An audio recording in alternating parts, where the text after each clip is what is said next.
Hello everyone. Today we will study class 10th real number exercise 1.2 question number 1. And question is proof that root 5 is a irrational number. ये आपको proof करना है। तो पहले आपको ये समझना होगा कि irrational नंबर होते क्या हैं। irrational नंबर ऐसे नंबर्स होते हैं जिनका कंप्लीट रूट नहीं बन पाता है। For example root 2, root 3, root 5, root 7, this is called a irrational number. और इसको आप ये भी कह सकते हैं कि इरेशनल नंबर वो नंबर होते हैं जो नॉन टर्मिनेटिंग, ठीक है, एंड नॉन रिपीटिंग। ना टर्मिनेट हो डिवाइड करने पे और ना रिपीट हो, बस चलते चले जाएं, उनको भी आप क्या बोलते हैं, इरेशनल नंबर्स बोलते हैं। और ये रूट 3, रूट 2, रूट 5, रूट 7 जिनके कंप्लीट रूट्स नहीं बन पाते हैं उनको भी हम इरेशनल नंबर्स बोलते हैं, ठीक है। और उससे पहले अगर हम सॉल्व करेंगे तो एक मैं थ्योरम समझाना चाहता हूँ, एक कॉन्सेप्ट समझाना चाहता हूँ आपको, इसको आप थ्योरम बोल दो। तो ये थ्योरम क्या कहती है? ये थ्योरम कहती है इफ, आपको मैं इसमें कर देता हूँ, if p divides a square then, ठीक है, then p divides a also, then p divides a also, ठीक है। इसका मतलब आपको अभी समझ आ जाएगा कि p अगर डिवाइड्स कर रहा है a स्क्वायर को, फॉर एग्जांपल अभी आप समझ ही लो इसको, अगर जब मैं करा ही रहा हूं तो p है, जैसे ये p है, ठीक है। p आपने अगर 2 मान लिया, ठीक है, और ये a स्क्वायर की जगह पर आप मान लो 16, तो ये 2 के 16 को डिवाइड कर रहा है, तो आप कहोगे जी सर बिल्कुल कर रहा है। कितनी बार में कर रहा है? 8 बार में कर रहा है। तो क्या ये 2 इसके स्क्वायर को डिवाइड नहीं करेगा? मींस 4 को डिवाइड नहीं करेगा? मींस क्या मतलब कि अगर यही 2 क्या 4 को नहीं करेगा? क्योंकि 4 का स्क्वायर ही तो 16 है। जैसे कि p जो है ना, ये वाला p आपका a स्क्वायर को डिवाइड कर रहा है, तो ये p आपका a को भी क्या करेगा? डिवाइड करेगा। ये थ्योरम भी है। तो यही यही वाला 2 ये आपको किसको डिवाइड करेगा? 4 को भी करेगा। ये कहने का मतलब है इस थ्योरम का, ठीक है। अब देखो हम अपने क्वेश्चन पे चलते हैं। लेट एज्यूम, हम ये कॉन्ट्रडिक्शन मेथड से करेंगे। हम एज्यूम करेंगे रूट 5 जो है ना हमारा रैशनल नंबर है। हम क्या एज्यूम करेंगे कि root 5 is a rational number, ठीक है। ये हमने एज्यूम कर लिया कि रूट 5 क्या है? हमारा रैशनल नंबर है। अब एक बात बताइए, आप सब लोग इसको जानते हैं कि रैशनल नंबर्स क्या होते हैं? What is rational number? अब आप कहेंगे कि सर जो पी अपॉन क्यू की फॉर्म में हो वो ही हमारे क्या होते हैं? और रैशनल नंबर्स होते हैं, ठीक है। जो पी अपॉन क्यू की फॉर्म में होते हैं वही हमारे रैशनल नंबर्स होते हैं, ठीक है। अब हम क्या करेंगे? रूट 5 हम किसके बराबर कर देंगे? हमने कहा कि भाई ये रैशनल नंबर है तो ये ए अपॉन बी के बराबर है। सिंपल, हम क्या बोल देंगे? ये ए अपॉन बी के बराबर है। और मैं यहाँ पे लिख दूंगा ये ए एंड बी। ये ध्यान रखना है आपको, ये आर को प्राइम, ये को प्राइम होना चाहिए, आर को प्राइम नंबर्स, को प्राइम नंबर्स, ठीक है। को प्राइम नंबर्स कैसे नंबर्स होते हैं? जिनका कॉमन फैक्टर 1 के अलावा कुछ ना है, ओनली वन, ओनली वन। अगर आप एग्जाम्पल के उससे समझोगे तो 2 और 3, 5 and 7, this is example of को प्राइम नंबर्स, ठीक है। यानी कि इनमें अगर आप डिवाइड करोगे, कुछ भी करोगे, तो देखो इनको 1 के अलावा कोई भी नंबर दूसरा डिवाइड नहीं करेगा, या फिर ये अपने आप से डिवाइड होंगे। तो इनके बीच में को प्राइम होना चाहिए। ए एंड बी कैसे नंबर्स होना चाहिए? को प्राइम होना चाहिए, ठीक है। चलो अब हम अपने क्वेश्चन की तरफ बढ़ते हैं। अब देखो इन दोनों नंबर को आप डिवाइड मतलब बोथ साइड स्क्वायरिंग करो। जब आप बोथ साइड स्क्वायरिंग करोगे, बोथ साइड स्क्वायरिंग, अब आप बोथ साइड स्क्वायरिंग करेंगे तो ये हो जाएगा रूट 5 और इसका स्क्वायर, और ये हो जाएगा ए अपॉन बी, और ये हो जाएगा इसका स्क्वायर, ठीक है। इसको अगर आप ओपन करेंगे तो ये हो जाएगा 5, और ये हो जाएगा ए स्क्वायर अपॉन बी स्क्वायर, ठीक है। नीचे आप 1 लेके इसकी क्रॉस मल्टीप्लिकेशन करेंगे तो ये हो जाएगा 5b स्क्वायर बराबर किसके? ए स्क्वायर के। बस आपको यहीं रुक जाना है, और यहाँ पे आप इसको इक्वेशन 1 मान लो। आप क्या मान लो? इसको इक्वेशन 1 मान लो, ठीक है। अब आप एक चीज देखो, मैं आपको एक चीज बताता हूँ। ये जैसे इक्वेशन बनाई हुई है ना हमने, अब देखो इस इक्वेशन के अकॉर्डिंग अगर आप समझने की कोशिश करोगे यहाँ पे, तो मैंने अगर यहाँ पे 5 लिखा, ठीक है, फॉर एग्जाम्पल मैंने 5 लिखा, और मैंने अगर इसकी मल्टीप्लाई 2 से करी, तो कितना आंसर आएगा? 10, यही होगा। अब आप इसको 1 मिनट के लिए आप बी स्क्वायर मान लो, इसको आप 1 मिनट के लिए ए स्क्वायर मान लो। क्या ये 5 ए को डिवाइड करेगा या नहीं करेगा? क्या ये 5 10 को डिवाइड कर पाएगा? नहीं कर पाएगा? तो आप बोलोगे यस, कर लेगा, ठीक है। इसी तरीके से 5 यहाँ पे जो है ना ए को कम्प्लीटली ए स्क्वायर को कम्प्लीटली डिवाइड कर रहा है। अगर मैं आपको इसको दूसरी एग्जांपल से समझाऊं कि 5 3 सा 15, तो क्या ये 5 जो है ना 15 को डिवाइड करेगा या नहीं करेगा? तो आप कहोगे सर यस, ये भी करेगा डिवाइड, ये भी करेगा, ये भी करेगा। डेट मीन्स ये वाला जो 5 है ये आपको कंप्लीटली डिवाइड करेगा ए स्क्वायर को।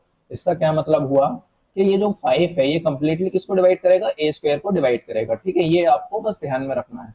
इसी वजह से मैंने आपको ये समझाया एग्जाम्पल के साथ में। ठीक है, इसी से हमारा क्वेश्चन आगे सॉल्व होगा। चलिए ठीक है, हम आगे बढ़ते हैं। अब देखो, जो आपने पहला वाला कॉन्ट्रडिक्शन पढ़ा था, जो मैंने बताया था कि 5 डिवाइड्स, ठीक है, ए स्क्वायर, दैट मीन्स इसका मतलब क्या हुआ? 5 डिवाइड्स ए ऑल्सो। ये मैंने पहले थ्योरम में बता दिया था आपको, ये मैंने अभी पहले थ्योरम में बता दिया था आपको। ठीक है, इसका मतलब आप समझ में आ गए कि अगर 5 ए स्क्वायर को डिवाइड कर रहा है तो 5 ये ए को भी डिवाइड करेगा। ठीक, अब आप यहाँ पे एक एक छोटी सी एग्जांपल लिख लो कि अगर ये 5 है, ठीक है, अगर ये 5 है, ये 5c है, ये किसको डिवाइड करेगा?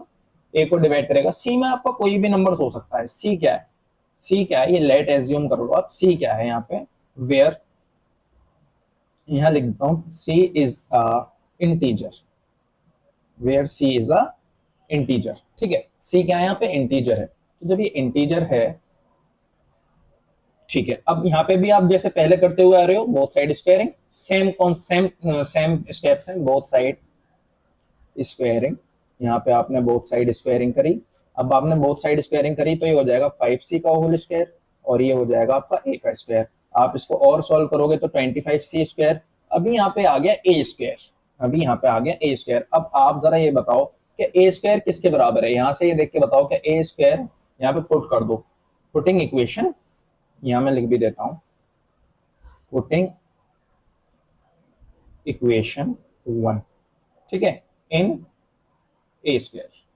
ठीक है, तो ए स्क्वायर किसके बराबर है? यहाँ से देखो, ये वाला देखो, ए स्क्वायर किसके बराबर है? 5b के स्क्वायर के। तो मैं इस ए स्क्वायर की जगह क्या लिख दूंगा? 5b square. ठीक है, आपको क्लियर हो रहा होगा अच्छे से? ठीक है, समझ में आ रहा होगा यहाँ तक? तो मैंने यहाँ पे इसको ये लिख दिया। ओके, अब हम थोड़ा सा और ऊपर करेंगे इसको और आगे का क्वेश्चन सॉल्व करते हैं। ठीक है, अब यहाँ पे अगर आप देखोगे तो ये 5 इसको कितनी बार में काटेगा? 5 बार में। 5 5 25, तो ये हो जाएगा 5c स्क्वायर बराबर किसके हो जाएगा? b स्क्वायर के। 5c स्क्वायर किसके बराबर हो जाएगा? b स्क्वायर के। ठीक है, तो यहाँ से आप इसको क्या मान लो? ये आप मान लो दूसरी इक्वेशन।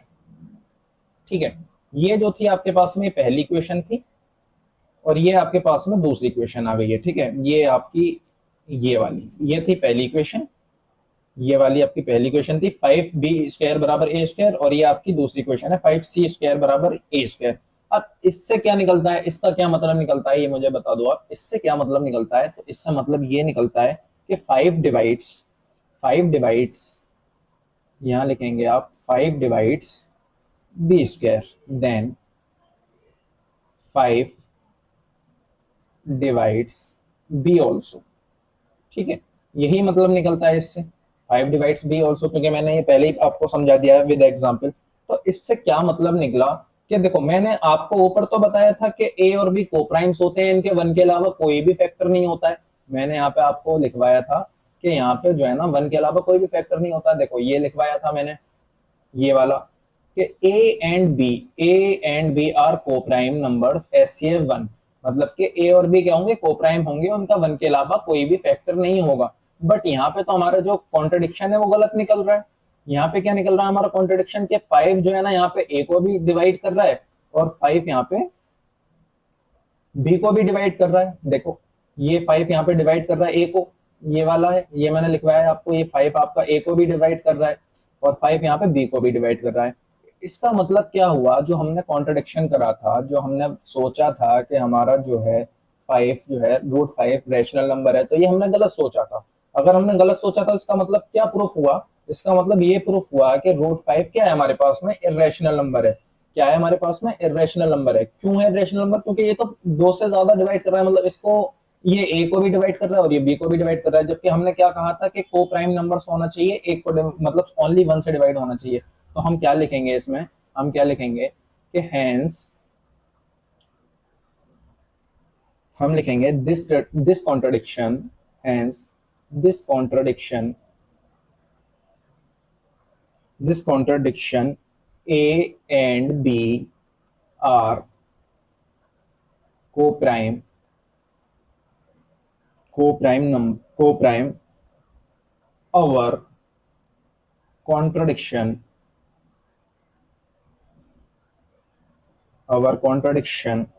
was wrong. ठीक है, यही लिखेंगे, हमारा कॉन्ट्रडिक्शन गलत था. दैट मीन्स इसका मतलब ये हुआ रूट 5. ठीक है, दैट मीन्स इसका मतलब ये हुआ रूट 5 इज इरेशनल नंबर. तो आप इसको ऐसे प्रूफ कर सकते हैं. ठीक है, थैंक यू बेटा.